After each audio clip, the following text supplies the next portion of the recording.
Hey everyone, my name is Faisal Khan, aka Goofy, and I am joined alongside Justin Joseph, also known as Hunter JJX, and of course, Wes Price. You may know him as Clutch. Welcome to the first installment of our brand new series On My X, where we discuss all things Halo, past, present, and future. On the show, every week we break down the hot topics, current news, and basically everything going on in the competitive Halo scene. So with that groundwork kind of placed, Hunter, why don't you go ahead and introduce our first topic for today's show? Hey, Faisal, thanks for doing that, man, handling that intro. This week, our first topic that we're ever going to cover is some hot new team changes, something I'm pretty sure all of us are familiar with. We've all been a part of them. We know what happens, but these are kind of big, man. Ace and APG. So APG from Sentinels, your current reigning 4-peat champs who are on the top of the mountain, making a team change, releasing APG. Just a huge move. I don't think anyone was expecting that. As well as Ace, our global champion, being dropped from Inconceivable, the team that took home the DreamHack Anaheim Championship, as well as your runner-up from the MCC Pro Series. So what I want to know are these good decisions or are they bad decisions? Wes, why don't you take it away? Yeah, I'm going to start with APG. And I think, like you said, Hunter, it's pretty shocking that a team like Sentinels, after having so much success, after the four-peating in the MCC Pro Series for H2A, ends up dropping APG. And everyone's questions go to, like, why would you drop a player that was playing at such a high level? Because APG repeatedly was playing at an MVP caliber level all of the MCC Pro Series tournaments. And my head straight goes to, like, who are they picking up for APG? And that's got to be a question that only is going to be answered in the future. It seems like they're kind of keeping that under wraps, but there's no way that this Sentinels roster was going to make a team change, removing APG off their roster without having someone very specifically in mind in order to kind of replace him with. What does that mean for the rest of the scene? That means the rest of the scene gets an opportunity to get this new shiny toy out of the garage named APG, and potentially he's going to be able to land on one of their teams. Whichever team APG goes to, they're getting that MVP caliber play out of this player, and I couldn't be more excited for a team to have that opportunity. So big things happening with whatever team APG decides to kind of join, because he's going to have his pick of the litter pretty much of where he wants to go after the tape that he put on in that MCC Pro Series week by week, right? So that was pretty shocking. Then we go to Ace, and the Ace drop isn't necessarily as surprising to me or shocking as the APG one was, because you saw this Inconceivable roster win in Reach. And as great of a win as that was, you saw how well every single one of those players had to be playing in order to get over the hump and win that tournament. They haven't had that same success since. They have found themselves in a couple of finals since in the MCC Pro Series, but they've never been able to get over that hump, and they've kind of gotten washed out of the finals a few times. So the rest of that team has got to be thinking maybe a team change is in order to kind of get over the hump of trying to take down this mountain in Sentinels. So I don't hate the decision in removing Ace from the roster if it means they can pick up a player that fits their play style better and that can really boost them over that hump. I'm not sure if they're going to be able to find that player. That's the question that everybody's asking, is who are they going to pick up for Ace? It could be an APG. But if it's not, who is it going to be, and how is that player going to be the difference maker between what Ace brought them and getting to that championship caliber that this roster really wants to achieve? So in my opinion, it's tough to say if it's a good or a bad, but it really depends on who they're picking up to replace that player in order to kind of get over the hump. Definitely.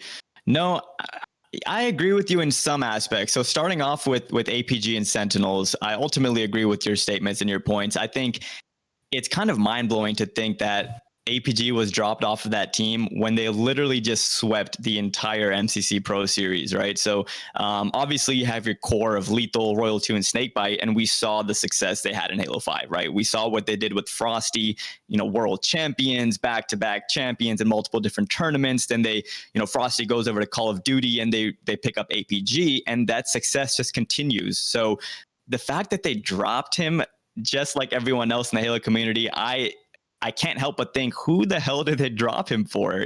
Because APG is one of the best players in Halo today and even historically. He's just that player that does everything on a roster. He'll do the OBJ. He has good communication.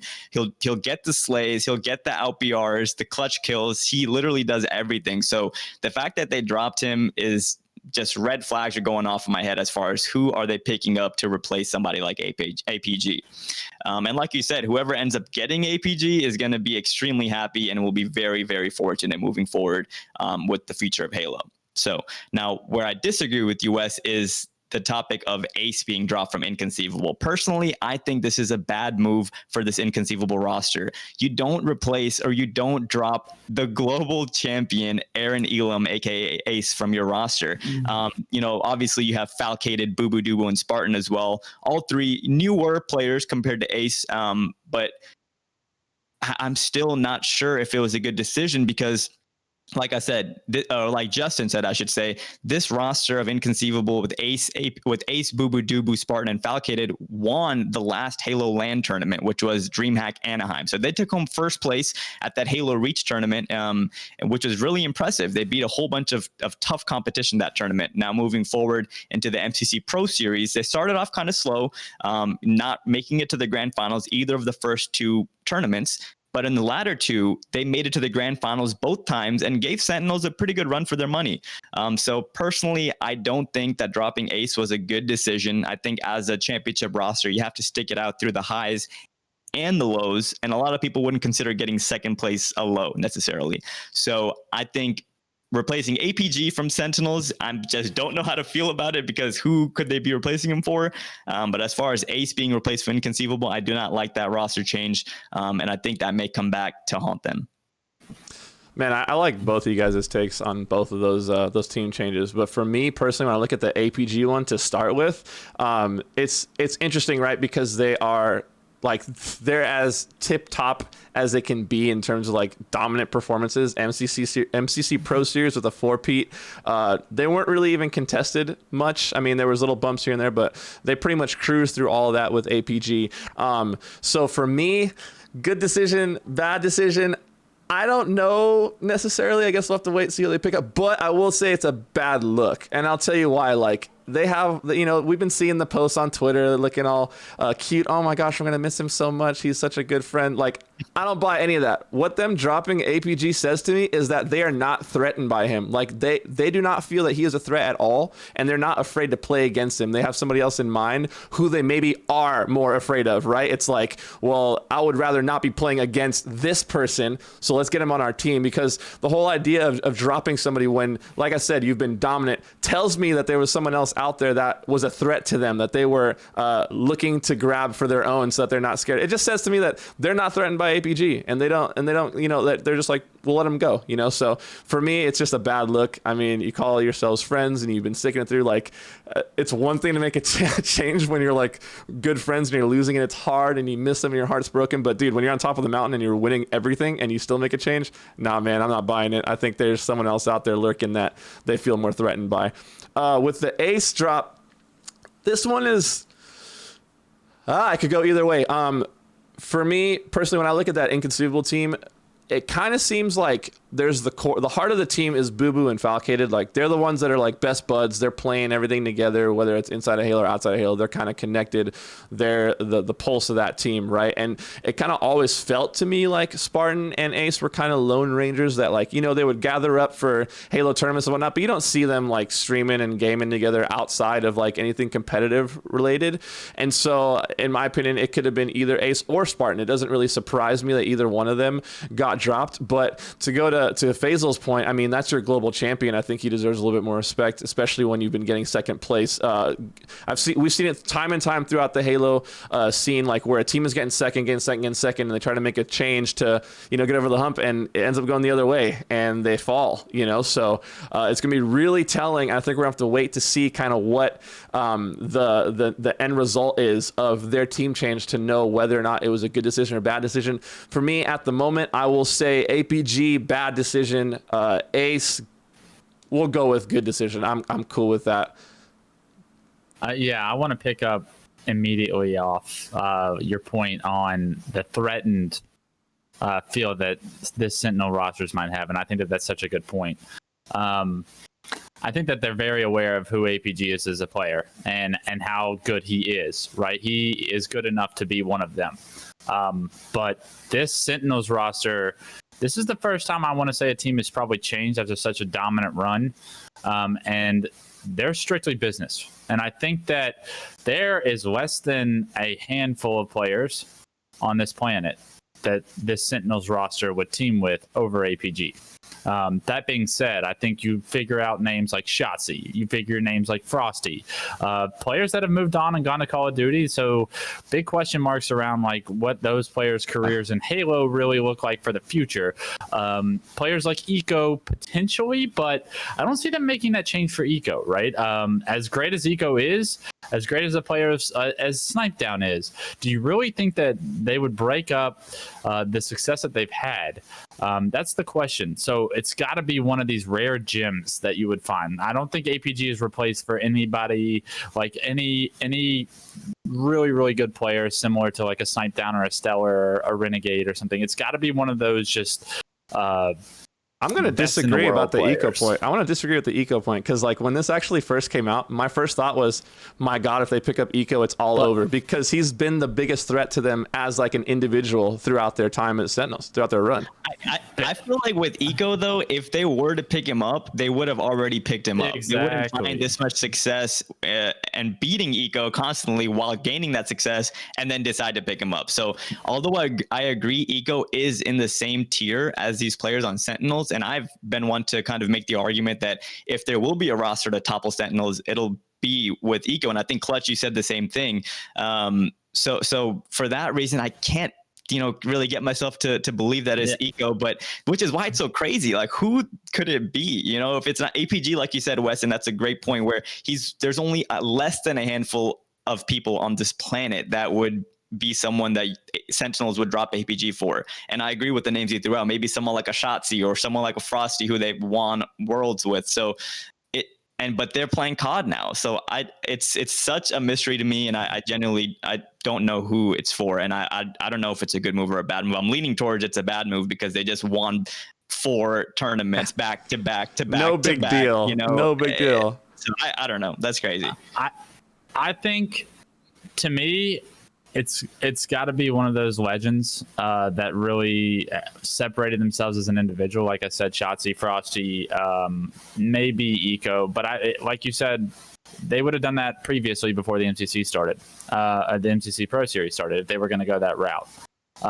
But what sticks out to me is that how professional this Sentinels roster is. With the dominance that they had in the MCC Pro Series throughout H2A, they still want more. They still were not happy with, what do you want? with sweeping. Like, I think that's an insane standard that they've set for themselves. Those 3, Snakebite, Lethal, Royal 2. The standard that they've set is that they should be 11-0ing everyone in every scrim, and that they should probably be like, no one should be capping flags on them. No one should be getting over 30 kills and Slayers. And if that's not happening, then they're not happy. Because that was happening. And they still made a team change with APG. Yeah. So it's pretty shocking to me that they can have that level of success and say, no, we think that there's something better. We know that there's something better out there for us, because these guys are strictly business when it comes down to these team changes. And they don't just do this on a secondhand notice or something. They don't just think of it like Snakebite didn't wake up and say, I want to get rid of APG today. Like, that did not happen. This was very thought out. Definitely. And that's kind of a great way to describe the Sentinels roster in a nutshell. What's the saying? Hard work beats talent if talent doesn't work hard. Well, what are you supposed to do if they're talented and they work the hardest? That's literally what Sentinels is. They're the best of the best, and they still practice more than anyone. They still care more than anyone. They still put in more time than anyone, even though they're already arguably miles better than any other team that's competing against them right now. So the fact that they were undeniably the best team and they're still looking to make improvements, that just kind of they did lose the last LAN tournament, so they're obviously going to be thinking about LAN, right? They did lose the last LAN tournament. It goes to, like, they had so much success with APG, but they weren't perfect, and they want perfection. And do they think that they can have perfection with APG? And the answer was just told to you with the team decision that they made, they do not think they can be perfect without it with APG, and they believe that they have a player in mind that they can be perfect with.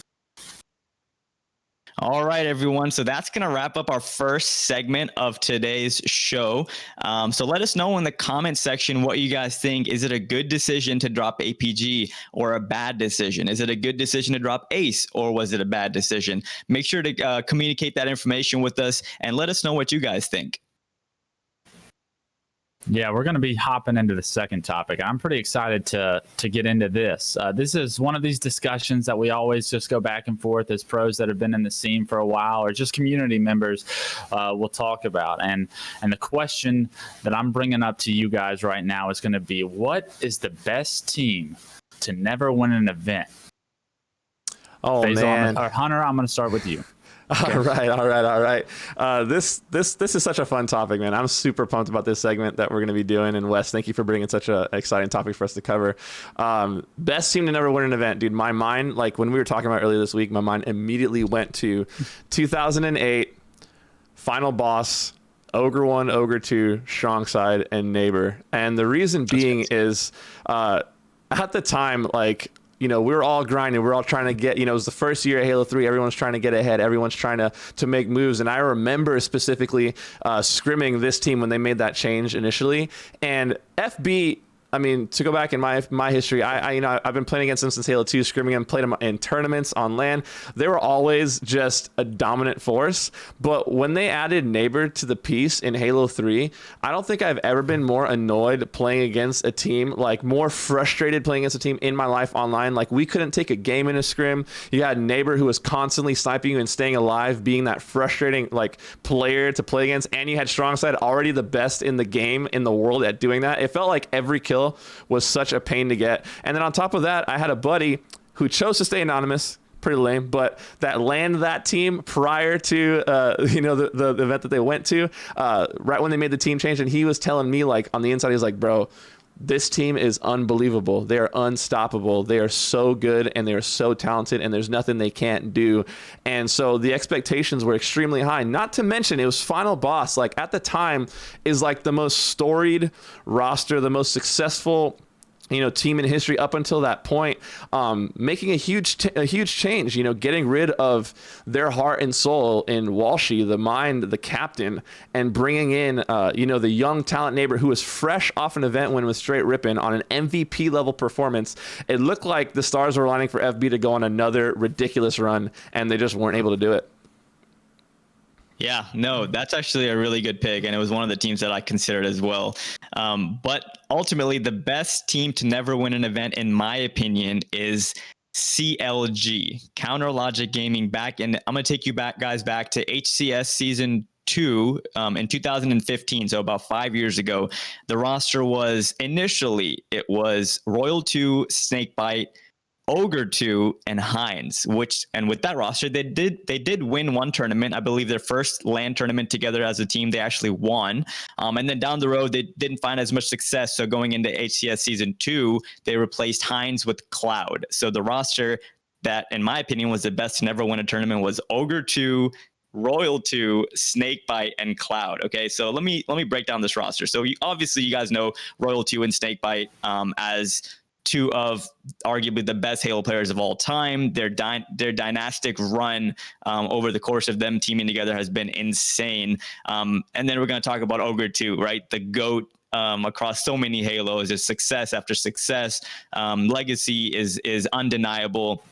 And then you add in that fourth piece, Cloudy Cloud, right? This guy is one of the most, Wes Clutch knows, he won a national championship with him. Cloud is one of the nastiest Halo players I've ever played with or played against. So when I looked at that roster and when they formed, I was like, okay, GG, these guys are going to win multiple tournaments. And they never were able to get past second place. They teamed for, I believe, close to a year. I think they team for about 9 or 10 months, and they were never able to get past that second place hump. They got second place a couple times in LAN tournaments and online qualifiers, but they were never able to officially secure a championship. So for me, a roster consisting of Royal 2, Snakebite, Ogre 2, Cloud, not winning a tournament is kind of unbelievable. Absolutely. I mean, I had the pleasure of teaming with Rule 2, Snakebite, and Cloud separately. Never those three at the same time, but having teamed with those guys, like the caliber of Halo that I know all three of those are capable of, championships on championships is what I would think is the outcome of that. But to me personally, as a player, during the era of the end of 2009, there was an Instinct roster that I really did think was the best team to never win. And that was a consistent, that team consisted of Neighbor, Fear Itself, Lunch, and Roy. And that team was so dominant online and at LANs and scrims, and so frustrating to play against at the time. And I just remember thinking to myself, like our BTH team is good. Like, I think we're really good. I think TD's really, really good. I think Straight Rippin' is really, really good. But this Instinct roster it just gives us so much problems because of the individual talent that all four of those players have. And when you break it down, as in like every BR fight you're going against Lunchbox, Roy, Fear Itself, or Neighbor, good luck. Like for a team to try to beat that, it was a very overwhelming task. And fortunately, like I did play them in a tournament and we won in a game 5, but like if it's a best of 7 or a best of 11, we lose probably 100%. Like we could squeeze out that 5, but by far I think that team was so strong. I just remember thinking to myself, like scrimming them online, that like these guys are going to win tournaments. And the fact that they were never able to piece it together at a LAN or at an actual LAN tournament was shocking to me, because it was just incredible that they were able to like just beat us in the dirt, like in scrims. And then I would hear them that they got knocked out of a tournament at Anaheim or at Nats 2009, and I was like, oh, they're out of the tournament. I remember Nats 2009. We win in a game 5 against them, and then on Sunday I hear that they lost, and I was like that's huge. Like the best team in this tournament is out of the tournament. Like this is our tournament to lose now.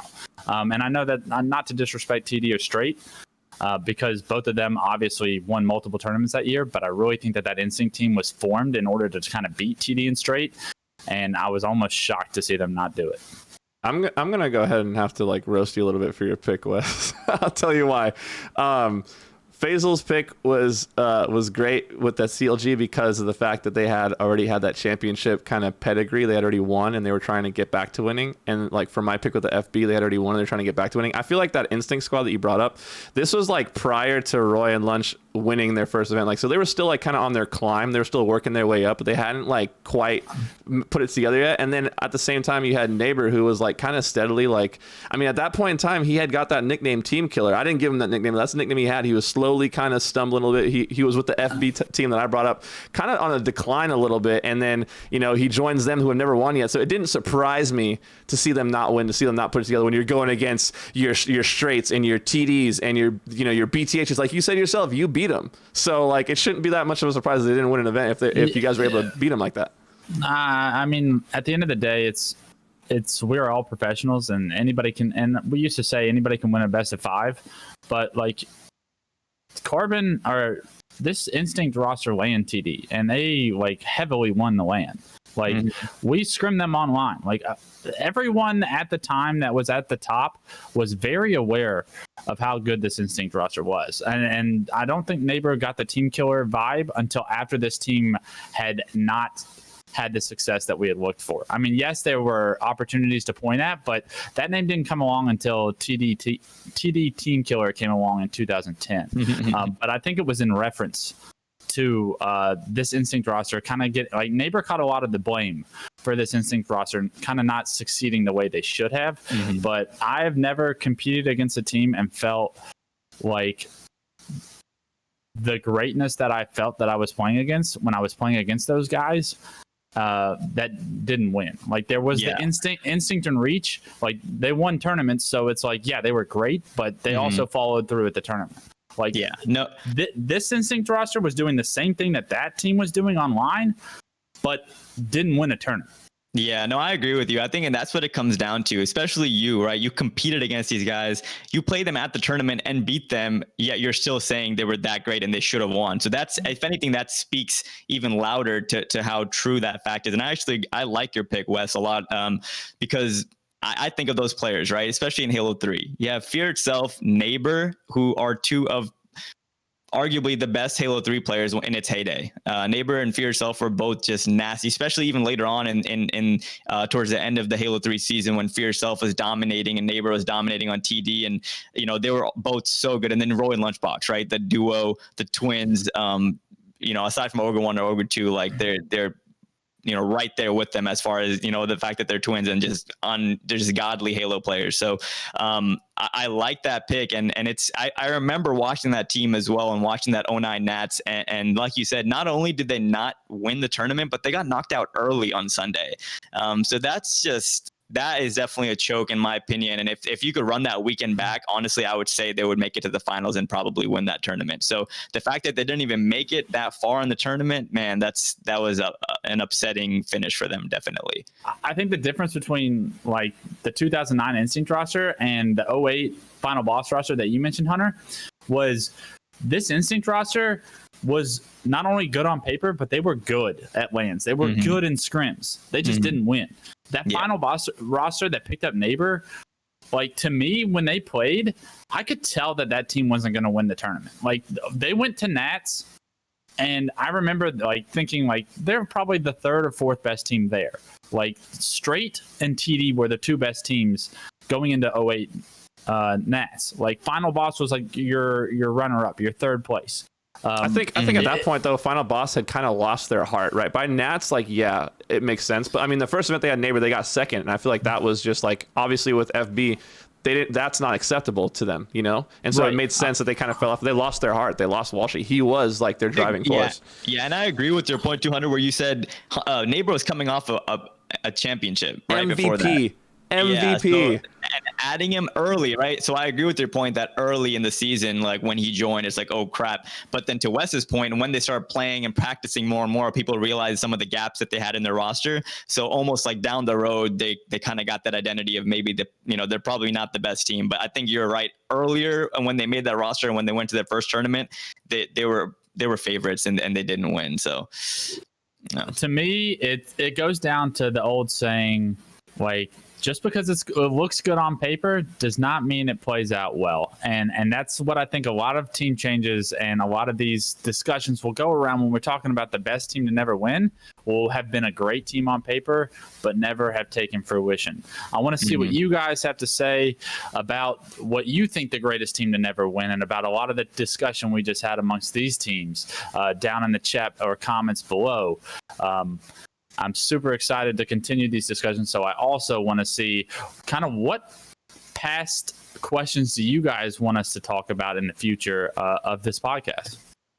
Yeah, man. Thank you guys so much for jumping on. Super, super fun podcast. Awesome to finally sit down and just do it. We've been kind of messing around with the idea for a couple of weeks. And so great to jump in. Great to be a part of it. And we're looking to you guys, like Wes said perfectly, to get involved, help us get some topics. We want to know what you guys want to hear discussed on the show. Faisal, thank you so much for jumping on and being a part of it. Let the people know like where they can find you, where your socials are at. What are you up to, man?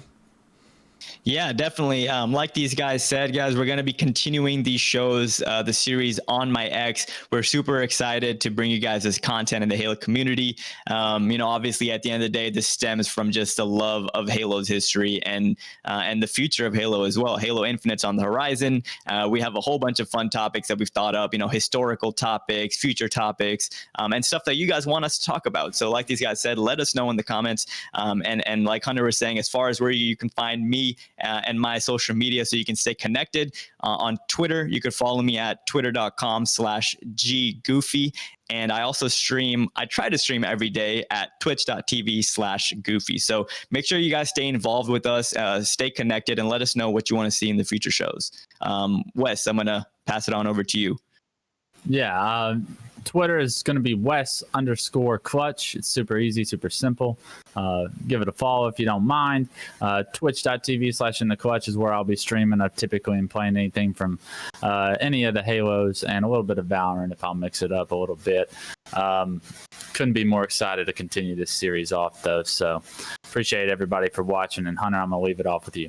Yes, sir. And as always, you can find me Twitter, Hunter_JJX, Twitch.tv as well, Hunter_JJX, bringing you guys Halo content, streaming pretty much every day. So connect with me, connect with the show. Make sure you guys connect with you guys. Thank you guys so much for tuning in, listening to us, whether it's on YouTube or on a podcast thing, wherever you guys found this. We appreciate it. Much love. We'll catch you guys here on the next show. Take care, guys.